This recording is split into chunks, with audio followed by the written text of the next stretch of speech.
Welcome back to A to Z here on Locked On Sports Atlanta, free on YouTube and wherever you get your podcasts. Search Locked On Sports Atlanta. Check out all the shows on the Locked On Network, folks. We are over 2,000 subscribers to our YouTube channel. Make sure you give that thumbs up. We appreciate the love and the support.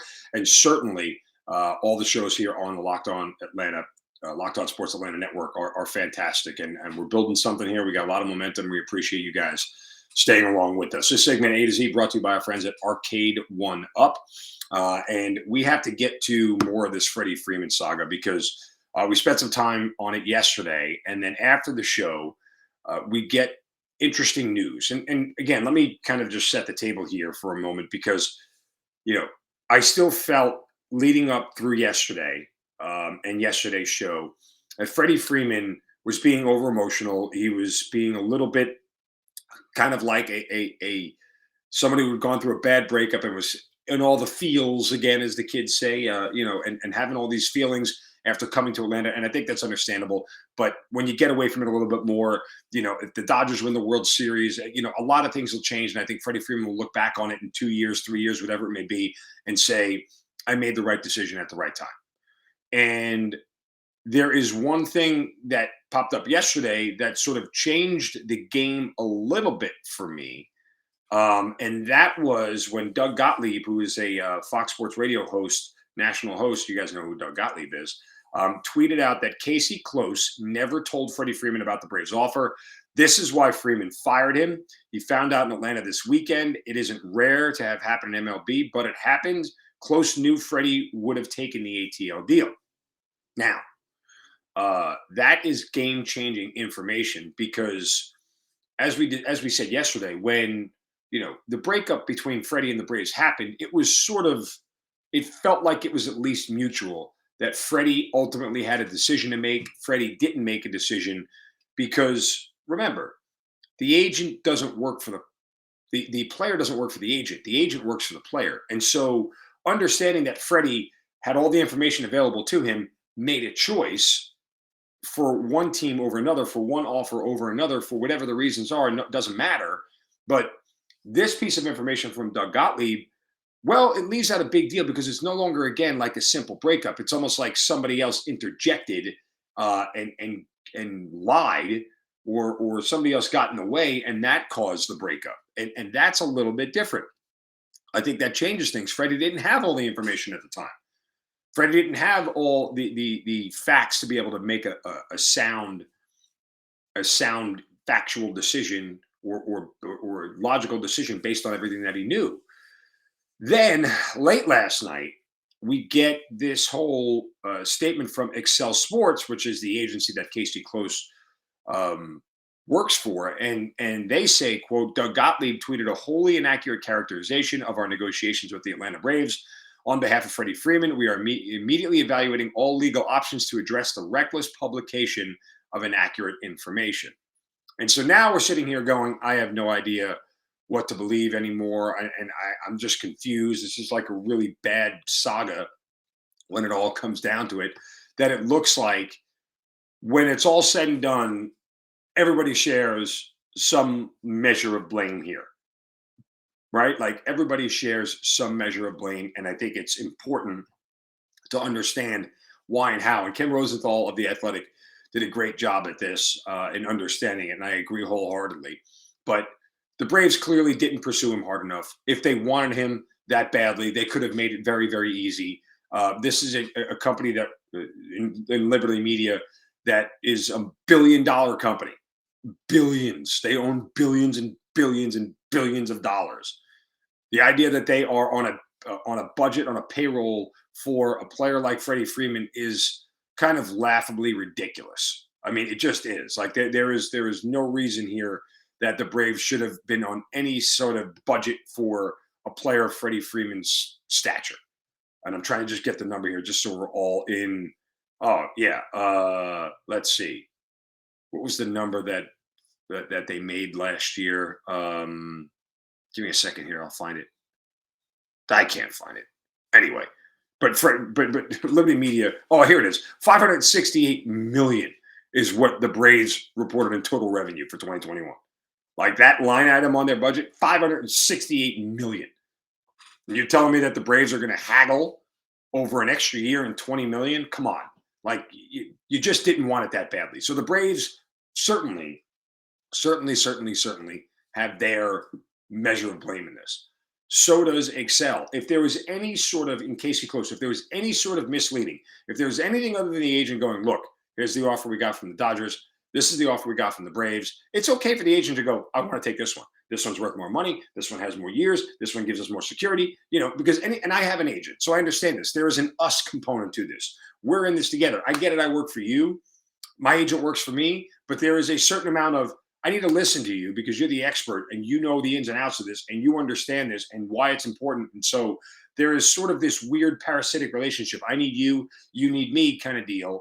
And in the idea of Casey Close saying, I want you to take the bigger one, we get that. That's more money for you. It's more money for the agency. It's more money for everybody. And so I understand that. But ultimately, with stuff like this, the agent has to understand that it's personal, it means a lot, and you want the player to be happy because when your client is happy, you are happy, right? There's less headaches to deal with. It's a very transactional relationship. We get the deal done, boom, you get your money, I get mine, and everybody's happy. See you in 6 years. And so there is a whole bunch of blame on the agency for not laying all the facts out for Freddie Freeman. And then finally, I still believe this to be the case, that Freddie Freeman ultimately is the one to blame for this. Because if Freddie truly, really knew what he wanted in the moment, and Freddie truly, really understood where his emotions were in the moment, regardless of what the offers were, he would have told his agent, I want to be back in Atlanta. End of story. Get me the most money out of Atlanta you can, but I want to be back in Atlanta. He clearly didn't give those marching orders to Excel. If he did, Freddie Freeman is still a Brave, right? There's no way around that. Freddie never communicated clearly what he wanted the ultimate end of his free agency period to be. It's that simple. It's all he had to communicate. It was one sentence. Pick up the phone, call Casey Close. I don't care. I want to be in Atlanta. Get the absolute most money you can, but I want to be in Atlanta. And Close could have dragged out negotiations. He could have tried to squeeze more money out of him. I mean, he did, but he thought, as we all learned, that the hour deadline was going to make the Braves boom. And Alex Anthopoulos, in a sense, made the right move, but also you could argue that he was a little impatient, right? He had to believe, and everything would have led him to believe that there was another offer there when it clearly wasn't. So still, if Freddie wanted to be in Atlanta, he could be here in Atlanta. Because if Casey Close came back to him, look, the best we could do was 140, 5 years on 140. And Freddie would have said, okay, take the deal. We'll sign it. But that was never clearly communicated. And the bad part about all this is that all this is going to circle back to Freddie until he wants to speak publicly on why he fired his agent, how the deal went down, and everything else, because the agent is never going to come out and tell people how the deal went down. Yes, going after a media member like Doug Gottlieb because he lied and this, that, and the other, that's a whole different thing. But they are not going to get into their negotiation process publicly. Agents never do that, ever. How they handle things, it tips every other GM off in the business, whether it's football, baseball, basketball, doesn't matter. The agency doesn't want to let anybody know how they do their negotiations. That's bad business for them. So they'll never say it. The only person who's going to say how this whole went down, as they understood it, is Freddie Freeman. And if he wants another agency to represent him at some point, it's probably not wise for him to do that because nobody's going to want to touch him. Nobody's going to want to touch him, especially when they don't have to negotiate anything for him until he's 37 years old and close to being out of baseball. So Freddie is the only person who can clear this whole mess up. And I don't know that he can or that he will. It's going to be very, very difficult. All right, we got some big news here. Boom shakalaka, as they say. The one and only NBA Jam is back. Arcade One Up is the leader in home retro arcade games and is not only bringing the best game ever back, but they've made it bigger than ever with, wait for it, a Shaq Edition machine. People are obsessed with NBA Jam, and we're thrilled to tell our listeners that you can once again play hoops with NBA legends in this arcade classic. You jump clear across the court, set the ball on fire, all of that. And one of the first sports games ever to feature real and digitize NBA licensed teams. No fouls, no free throws, and no quarters required. Compete with friends and family through all new Wi-Fi leaderboards, making you more connected than ever. Pre-order now from arcade1up.com. That's arcade, the number one up.com for an estimated early September ship date. Arcade One Up is the place for fun.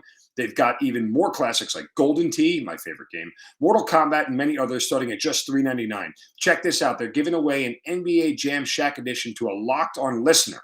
Enter for a chance to win a game console for your man cave at arcade1up.com/locked on. That's arcade, the number one up.com/locked on. You've got till July 8th to enter to win NBA Jam Shack Edition console. Don't miss out. Enter today. Who are you going to play with? All right. It has been an incredible saga here for Freddie Freeman. I can't even wrap my head around it, and I'm waiting for the rest of this to unfold. The drama of this whole thing really has gotten a hold of me. So we'll see where it goes from there. All right, coming up next, obviously we'll have some shovels of wisdom, and we'll wrap things up here on this Thursday. We appreciate you guys listening to Locked On Sports Atlanta, free on YouTube and wherever you get your podcasts. You search Locked On Sports Atlanta. More to come. Stay with me.